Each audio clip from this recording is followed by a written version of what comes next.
Perkenalkan, nama saya Putri Ayu dari Prodi Informatika dengan NIM 2302020024. Jadi di sini saya akan membahas tentang arsitektur dan organisasi komputer, khususnya bagaimana CPU di laptop saya bekerja untuk memproses data serta hierarki memori dalam sistem komputer yang saya miliki.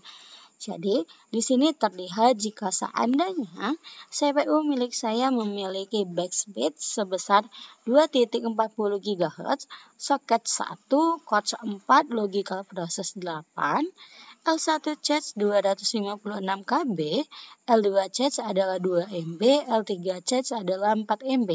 Nah, di sini juga terlihat jika kecepatan CPU saya itu berada kecepatan terendah dikarenakan saya tidak terlalu banyak membuka sebuah aplikasi.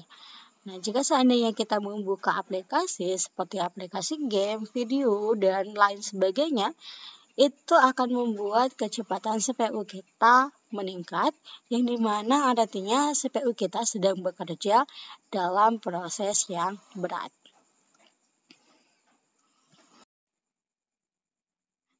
Jadi di sini saya akan menggunakan aplikasi PowerPoint untuk menghitung instruksi yang diproses oleh CPU yang ada di dalam laptop saya. Nah, di sini dapat kita lihat jika seandainya base clock saya adalah 2.40 GHz. Nah, ini base clock yang saya miliki seperti yang kita lihat di Task Manager tadi ya.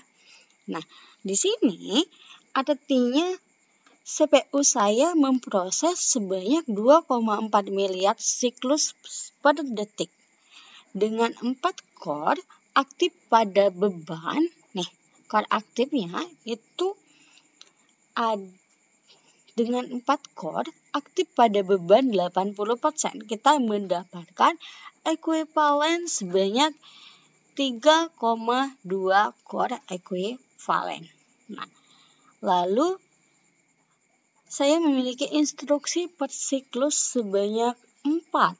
Jadi instruksi per detik yang dapat kita hitung dengan formula 2.40 GHz dikali dengan 4 dikali dengan 3.2 core ekuivalen ini dengan nilai 30.72 Gibbs atau 30,72 miliar instruksi per detik. Nah, angka ini menunjukkan seberapa cepat CPU saya dapat menangani tugas-tugas komputasi seperti menjalankan aplikasi, game, atau proses multitasking. Tabel hierarki parameter yang saya miliki itu memiliki level memori, kapasitas, kecepatan akses, fungsi utama, keterangan tambahan, yang dimana itu adalah tingkatan seperti register yang memiliki kapasitas 32 sampai 128 register dengan 64 bit. Kecepatan akses adalah operasi pada kecepatan CPU. Fungsi utama menyimpan data langsung untuk eksekusi instruksi. Keterangan tambahan memori tercepat dalam CPU. Lalu L1 charger memiliki kapasitas 256 KB atau 64 KB per core yang memiliki 1-2 siklus CPU. Fungsi utamanya adalah menyimpan data dan instruksi untuk akses cepat. Keterangan tambahan adalah per core, yaitu sangat cepat. L1 charge 2 MB 512 KB per core, yaitu 5-10 siklus CPU. Menyimpan data yang tidak cukup untuk L1 per core, latensi lebih tinggi dari L1. L3 charge itu adalah 4 MB share untuk semua core, 20-30 siklus CPU, menyediakan data ke seluruh core CPU, berguna untuk multitasking. RAM yang saya memiliki kapasitas yang terdeteksi adalah 5,7 GB. Lalu kecepatan akses adalah ratusan siklus CPU. Fungsi utamanya menyimpan program dan data yang sedang berjalan. Keterangan tambahan adalah memori utama kapasitas lebih besar. Storage SSD bergantung pada spesifikasi 100 MB per detik sampai 3.5 GB per detik. Fungsi utamanya adalah menyimpan data secara permanen. Keterangan tambahannya kecepatan gantung interface.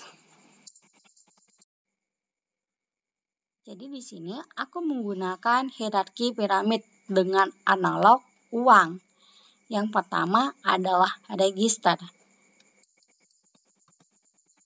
Nah, register itu seperti yang kita ketahui adalah memori kecil yang sangat cepat yang terdapat di dalam prosesor atau CPU. Nah, analogi yang aku gunakan adalah uang receh di tangan. Kenapa? Karena seperti yang kita ketahui, uang receh di tangan itu adalah uang dengan jumlah kecil dan juga instan untuk dibawa. Lalu yang kedua adalah chase.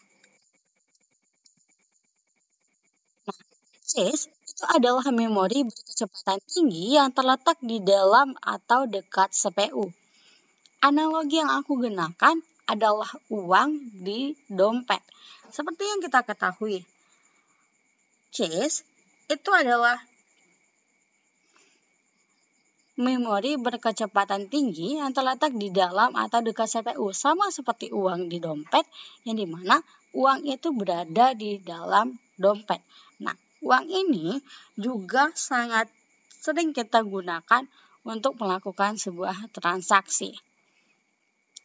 Lalu yang ketiga adalah RAM.